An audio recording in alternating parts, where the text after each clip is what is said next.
my name is Crystal Asige. This is the Ability Program. So the last time we spoke, we had been going through a lot of activities at Ability.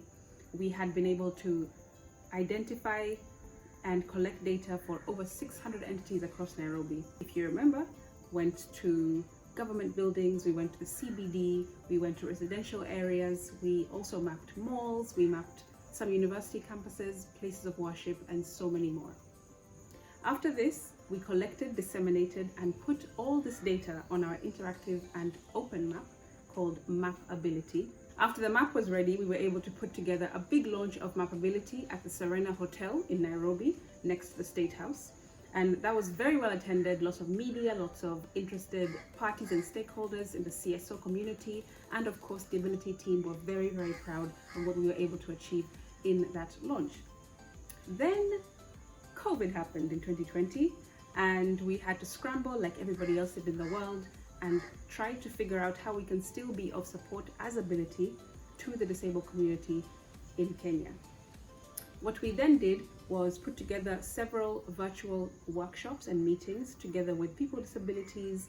That includes those who are wheelchair users, blind, deaf, caregivers, folks with different neurodiverse disabilities, so on. And we were able to capture the nuances that we were experiencing as people living with disabilities in Kenya. Now we want to take it up another level. We've realized that even though it was our desire to map the entire of Kenya, which we will probably do in future, we now want to take it into Africa. What would it look like if our Mapability was able to capture data on accessibility in major cities and capital cities around the continent? Imagine Mapability Cape Town, Mapability Lagos, Mapability Kinshasa, Mapability Kampala, Mapability Dar es Salaam. And all this data would be able to tell people like myself with disabilities and people who are non-disabled what the landscape looks like for the African continent in terms of, hey, how accessible are we making our continent for our people?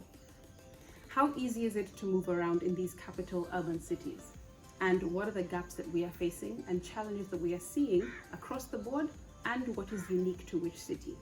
Once we're able to get that kind of data together, there is so much more that we can add to our narrative and our basis for scaling up the Ability program.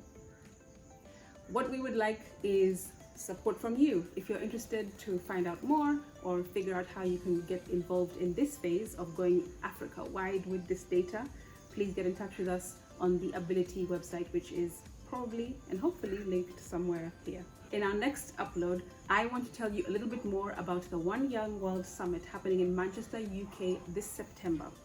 I'll be giving a keynote speech about the Ability program at this amazing summit in front of hundreds of young people who are out here just like us, trying to make a change in their community for the betterment of us all. Stay tuned.